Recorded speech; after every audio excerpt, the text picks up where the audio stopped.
But nah, I just take it day by day. I don't look at what, good practices, bad practices. I just try to focus on each play, reset everyone, and focus on getting better each rep.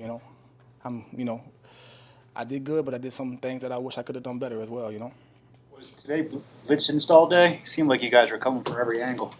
We try to, change things up sometimes, give the offense different looks. They're giving us different things as well. Just trying to work different things.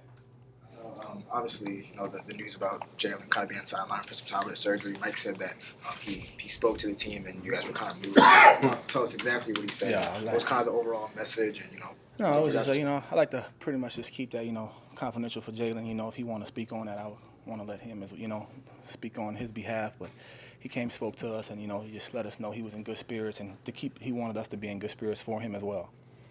The Don't Let Me In music video was released. Thank Did you have any thoughts on having Teron on the remix? Did you try to get him on the original? It's crazy because when I used to play in Philly, I knew Teron was making music, because I hear a lot of things that go on in New Orleans, being that I have a recording studio there.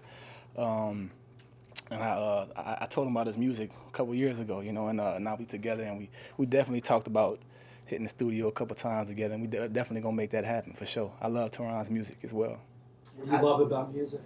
I love that it's timeless. You can listen to a song right now to bring you back to a moment that you've had in the past. It'll bring you back to a loved one that you've known, or whatever it may be. I think that music is timeless, and that's also why I have a fishing business as well, because fishing, I feel like, is something that is water covers most of the world, so you can always do it, and it gives the same feeling that I have in music, and fishing is the same feeling that football gives me. You asked about the big blitz heavy day. What have you noticed are the differences in the blitz packages in Vic Fangio's defense to Josh Boyer's?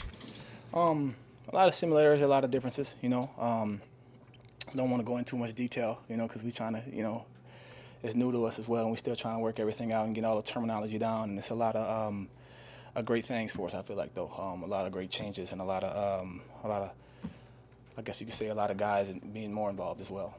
Duke, is only day 3 of training camp, but when the defense have a day like this, how much do you make of it? Does it have a lasting effect? Does it put a smile on your face? Well, in this league, it's all about what you do next. You can't dwell on it too long, good or bad. Like I've said, we're gonna definitely go up in there and be proud of a lot of things that we've done, and there's also going to be things that we always got to be correct. I've always been taught to have surfboard shoulders. Pretty much like it doesn't matter what you do good or what you do bad, just be happy if it's good, and if it's bad, just especially if at practice, it's good that it happens in practice that you can go correct it. So. Like I said, we did a lot of good things, but there's also going to be things that we know that we can get better at.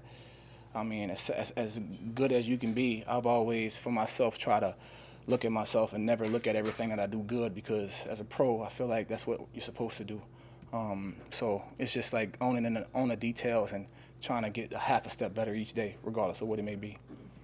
Dude, we heard a little bit of it from the platform, but can you describe what the energy is like on a day like this where it seems like defense can do no wrong? Offense made some plays as well. You can't. We did good on defense. It's just something that we try to do every day. Like as a defense, your objective is not to let the offense score or win or gain a yard. But obviously that's hard in this league because everyone gets paid and everyone's performing at a high level. But it's just good, it's good for the offense. Some days the offense does it to us. It's kind of like a back and forth. We just holding the offense to a high standard, just like they're holding us to a high standard to be great every single play.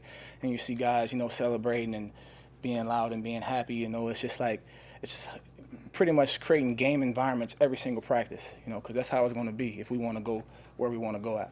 I think the guy we heard the loudest was Christian Wilkins out there chirping a little bit. How do you guys feed off of his energy? Man, I love Christian. That's honestly, he knows that he's probably one of my favorite players on the team. I love everybody, but I just love Christian every day. I see him, it's his laugh, it's his smile. He's probably one of the, happiest guys on the team, I guess you can say. You can tell the guy really loves the game. I honestly have the utmost respect for him. I think that, we definitely feed off of his energy, and it just all relates to the type of work he puts in. He's constantly getting extra. Days that no one's in the building, he's in the building. Days that no one's here first, I try to get here early. That's my thing, to get here early so I can get extra in, and I always see him. It's just like, it's no secret, you know, when you see a guy like that, he's able to celebrate, he's able to be confident in what he does because of the work he puts in behind closed doors that no one sees. Kohu and Cam Smith, two young corners. From your perspective, what are some possible similarities that you're noticing? Similarities, I would say the footwork. I think they both have great feet. You know, Cater, I think his footwork is amazing. He's really good hands and feet, really good, and they both have really great ball skills. Good thing about Cater is that, you know, Cater played a lot last year, so he kind of has I guess you could say he's accustomed to the game speed a little more. You know, Cam is getting more adjusted coming out of college. That happens as a rookie, you know what I mean? I think they're both two great young players, and with bright futures as well. You know, they come in to work every day, constantly asking questions, constantly wanting to get better. I always tell them when they come in, just be a sponge. You know, soak up all the information from everybody. You know, you can learn from every single person in this building. You know, and try to find the guys who, like Christian Wilkins, you know, the guys that are the examples every day of what the standard is that we try to create here. Duke, from being around Fangio for a couple of months, do you have a feel yet as to why his defenses have generally been very successful, aside from obviously having some good players? I guess just the way he breaks down every detail in his scheme. I've been around a lot of coaches, and I can say that he's one of the smartest guys on defense that I've been around. I personally learned so much from him within a few months that that's going to help my game, and just seeing things the way he teaches it. And you learn that from every single coach. You know, every single coach you're going to pick up a few things. It's just Fangio, he's been around so long and he's seen so much. And he's able to break things down to a different level because he's seen it from so many different angles and so many different guys and teams and schemes. So I think that he's great for us. What is his teaching style? You know, you got coaches that are loud and rah-rah, you know. He's more of the, I'm not going to say laid back because he's not laid back at all. He's just very big on detail and, like, very persistent on, like, being situational awareness. Real, I guess you could say, becoming like a student of the game and knowing, like, I guess you can say, what's going to happen. So helping you anticipate things.